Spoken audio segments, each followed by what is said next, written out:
Welcome to today's deep dive. Yeah. We're going to be exploring something that I think really hits home for a lot of you guys out there, especially those of you navigating the whole marriage thing within that red pill framework. It can feel like you're trying to figure out those hidden, those covert contracts, right? Yeah. Understand the dynamics, all that. And it's like, where do you even begin? It's like walking a tightrope, right? Absolutely. So we're diving into this book, The Double Bind of Toxic Masculinity by Conrad Riker. And from what I've gathered, he's been down this road himself.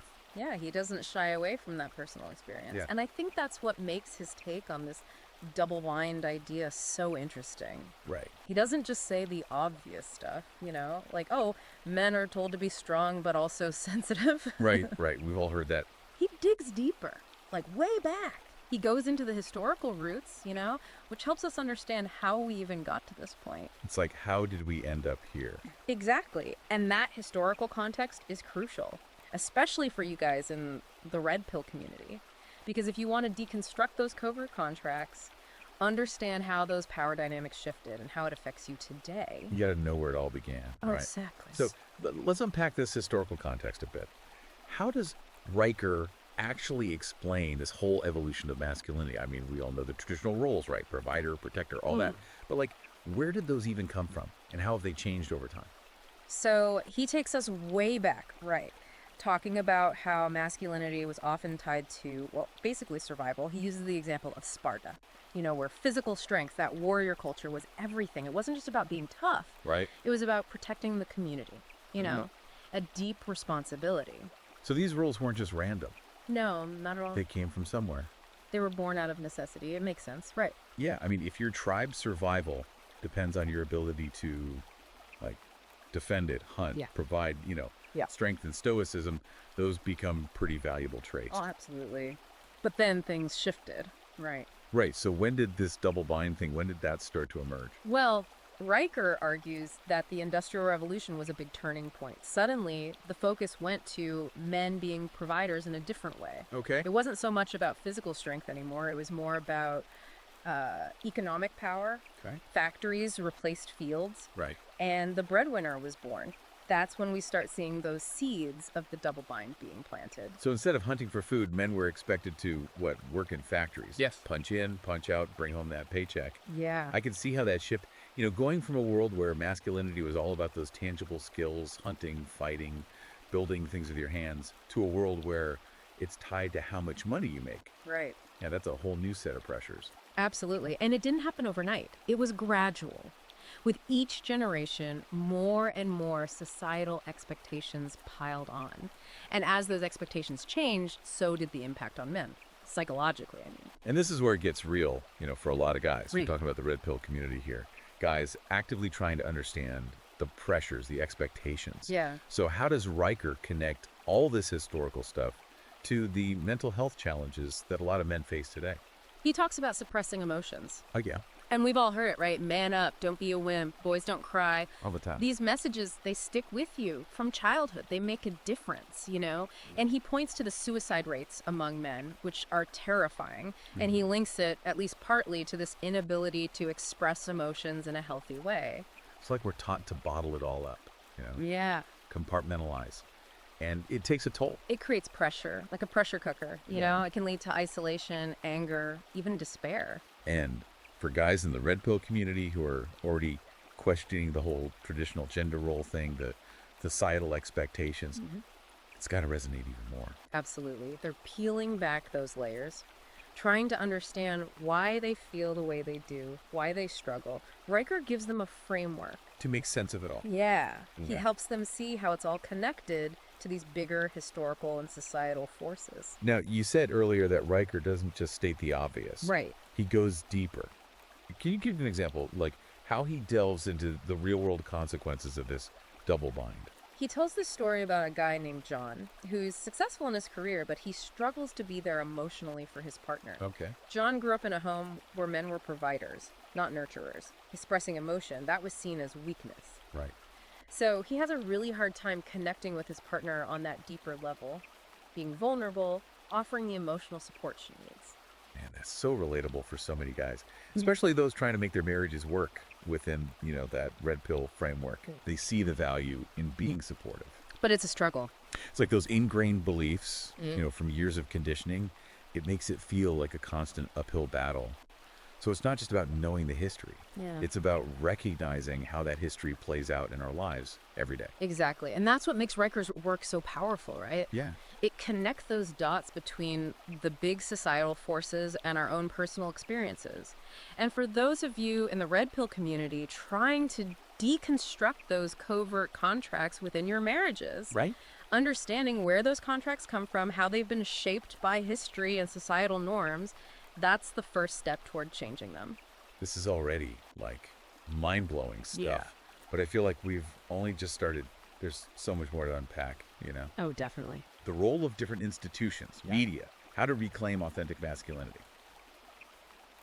I've got a lot to cover in the next part of our deep dive. Welcome back to our deep dive into the double bind of toxic masculinity. We've been kind of exploring those historical roots of masculinity and how those historical shifts have kind of led to this paradox, right? This double bind that men face today. But for you guys, in the married red pill community, I think the next thing you got to unpack is the role of institutions.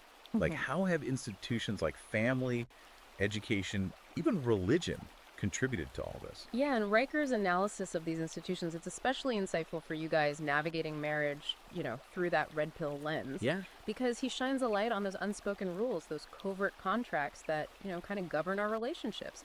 He starts with the family, which, it's the first institution we encounter. Right, all right. It's where we learn about gender roles. Yeah. About what it means to be a man or a woman. And for a lot of us, those early lessons, they were shaped by traditional values, right? Dad's the provider, protector, the one who disciplines. Mom's the nurturer, the caregiver, the emotional core.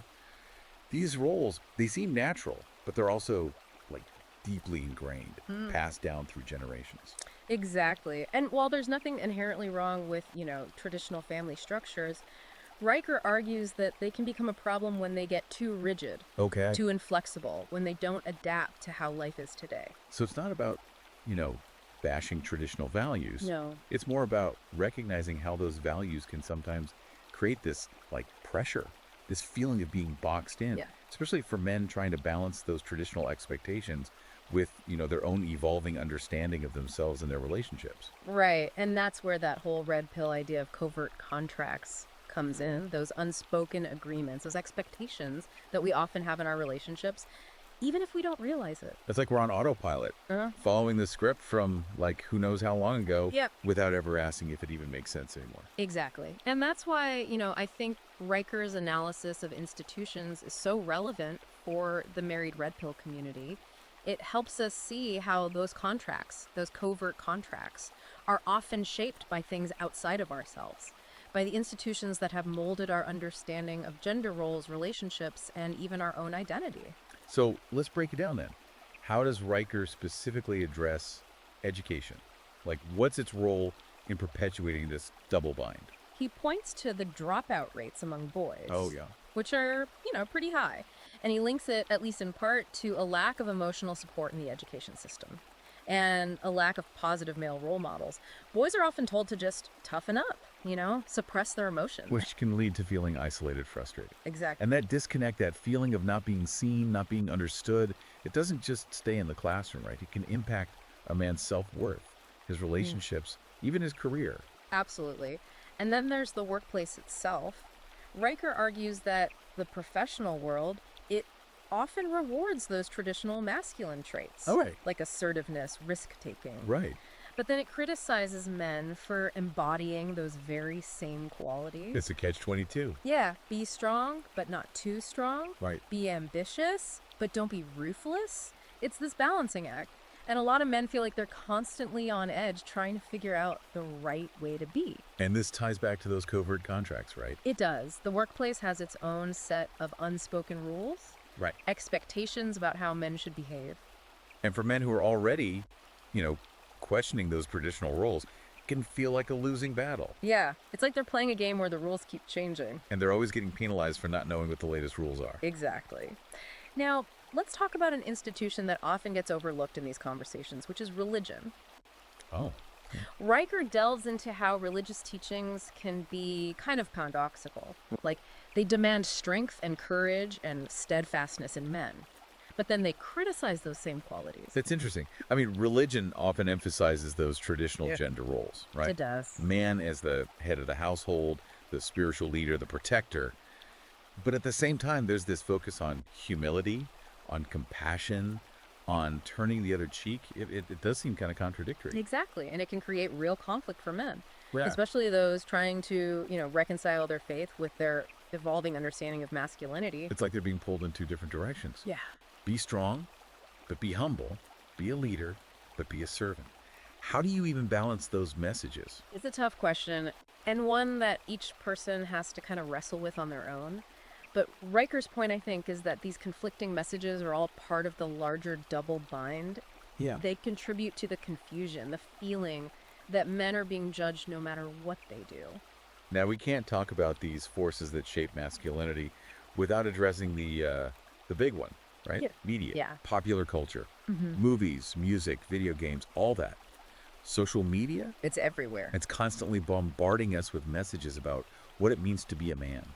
And this is where the whole red pill philosophy really shines a light, right? Right. It's about recognizing how these media narratives, they often reinforce those traditional, sometimes toxic masculine stereotypes. The stoic hero, the action star, Yeah. the alpha male. These images are everywhere. Yeah. And they can really impact how men see themselves. And it's not just the images themselves, it's the message behind them, right? Right. Those unspoken rules. Be strong, be silent, be successful, don't show any weakness. And for guys in the red pill community who are already skeptical of, mainstream narratives, it can feel like. Propaganda almost. Yeah. Reinforcing those very power structures that they're trying to challenge. So it's not about rejecting all media. It's more about being aware, Yeah. being selective about what you consume, Yeah. and understanding how those choices might be shaping your own ideas about masculinity. And this is especially important for those of you in the married red pill community because you're already in the process of deconstructing those covert contracts, Right. challenging those unspoken rules in your relationships, and being aware of how media influences you, influences your perception of masculinity. That's a big part of that process. Now, we've talked a lot about the challenges, the pressures, the whole double bind thing. Yeah. But I think it's time to shift gears a bit and talk about solutions.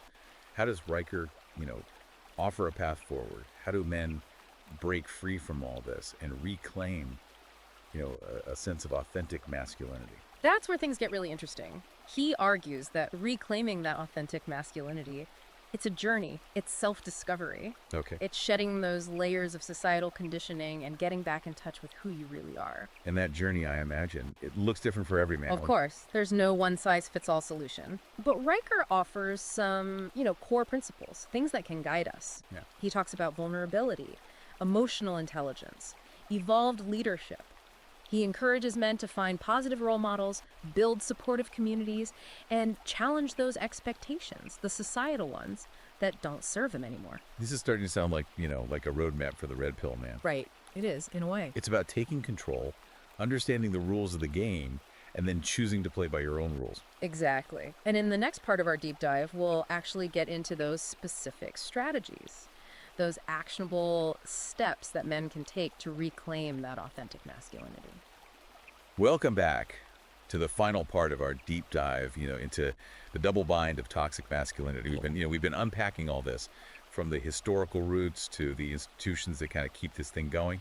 But let's get practical, For you guys in the married red pill community, actively working on those covert contracts, where do we go from here? Like, how do we actually put all this into action? Well, Riker, he offers some real concrete strategies for reclaiming that authentic masculinity. And I think for those familiar with, the red pill philosophy, this will really resonate. He starts with building a supportive community, finding your tribe, guys who get it. Yeah. The struggles, the pressures, the unique challenges you face, especially as red pill men navigating marriage. Makes sense, right? Right. It's like that saying, iron sharpens iron. Oh, yeah. Surround yourself with guys who understand, who can support you, challenge you, and help you stay on track. Exactly. It's about creating that space, Yeah. where you can be open and honest, share your experiences without being judged. And for red pill men who often feel like outsiders, misunderstood by mainstream society, having that brotherhood, that sense of belonging, it can be really powerful. Now, building that community, that's a great start. But there's got to be more individual aspect to this too, right? Like what Yeah. can individual men do to kind of break free on their own? Riker talks about setting boundaries, and this is huge, especially for the married red pill guys. It's about recognizing those covert contracts, those unspoken expectations in your relationships, and having the guts to renegotiate them. So it's about recognizing those moments, right? Yeah. When you feel pressured to play a role or live up to some expectation that just doesn't feel right, Yeah. and then being able to say, hey, this isn't working for me. Exactly. It's communicating your needs, setting those limits, and being willing to walk away from situations that aren't serving you anymore. And this can be tough, especially for guys who are used to putting everyone else first. It's like, unlearning years of programming. Yeah. It's recognizing those patterns, those ingrained beliefs that have been holding you back, and then choosing to act differently. And that leads to the next step, which is challenging those societal expectations. Riker says you can't escape the double bind without addressing those deep-seated beliefs about masculinity, the ones we've internalized without even realizing it. So it's not just about setting boundaries in your personal life, it's about questioning those bigger societal narratives that try to define like what it means to be a man. Exactly. It's about recognizing those moments when you're judged, shamed, criticized for not fitting into that mold, and then having the courage to say, wait, who gets to decide what's manly? Why am I letting these external forces dictate my worth? This is where that red pill philosophy comes in, right? It does. It's about waking up to those societal scripts, seeing them for what they are, often arbitrary and limiting, and then writing your own script. Exactly. And this might mean some difficult conversations. You might have to challenge your family, your friends, even colleagues, people who might be clinging to those outdated ideas about masculinity. It's about standing your ground, asserting your right to define your own masculinity, even if it means going against the grain. Now, throughout this deep dive, we've talked a lot about vulnerability. And I think it's worth revisiting because it's such a key part of reclaiming that authentic masculinity. For you guys in the married red pill community, this might be the toughest part because vulnerability, it goes against that traditional image of stoicism. Yeah, like showing vulnerability as a weakness, right? Makes you less of a man. But Riker, he turns that on its head. He says vulnerability is actually a sign of strength. Okay. It takes courage to be open, to share your fears and insecurities, to ask for help when you need it. And in a marriage, being vulnerable with your partner, that can be really powerful. It's creating that space for intimacy, Yeah. for real connection, for building a relationship based on trust and being genuine. And this links back to that red pill idea of building a strong frame. True strength comes from knowing yourself, owning your vulnerabilities, not being afraid to show them. It's about being secure in who you are, even if it means challenging those traditional expectations. So as we wrap up this deep dive, I want to leave you with this. Reclaiming authentic masculinity, it's not about rejecting everything you've been taught. It's about taking ownership of your journey. It's about questioning those beliefs, challenging those expectations, and defining for yourself what it means to be a man, in today's world.